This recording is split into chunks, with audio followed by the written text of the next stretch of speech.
स्वर्ग और नरक की एक कहानी। एक बार की बात है, एक धर्मगुरु अपने शिष्यों को धर्म के बारे में समझा रहे थे। उन्होंने स्वर्ग और नरक के बारे में एक कहानी सुनाई।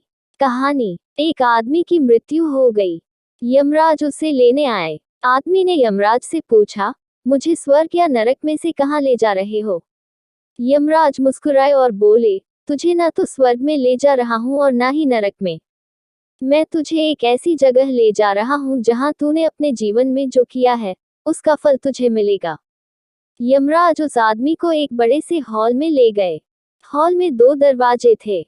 एक दरवाजे पर लिखा था स्वर्ग और दूसरे पर लिखा था नरक।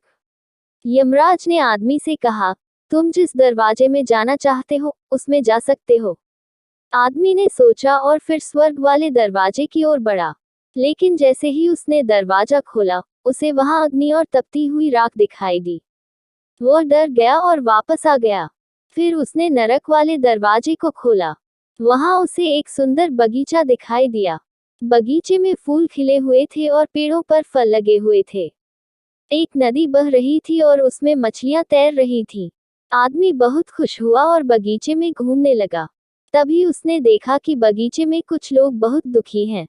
वे रो रहे थे और चीख रहे थे।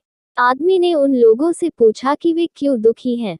उन लोगों ने बताया कि वे इस बगीचे में इसलिए दुखी हैं क्योंकि उन्हें जो कुछ भी चाहिए, वह उन्हें मिलता नहीं है। वे हमेशा और कुछ चाहते हैं। आदमी ने समझा कि स्वर्ग और नरक हमारे मन में होते हैं। अगर हम संतुष्ट रहेंगे तो हमारे लिए हर जगह स्वर्ग होगा और अगर हम हमेशा कुछ और चाहते रहेंगे तो हमारे लिए हर जगह नरक होगा।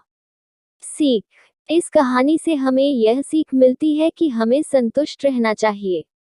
हमें जो कुछ भी मिलता है, उसमें खुश रहना चाहिए। हमें हमेशा और कुछ पाने की चाहत में नहीं रहना चाहिए।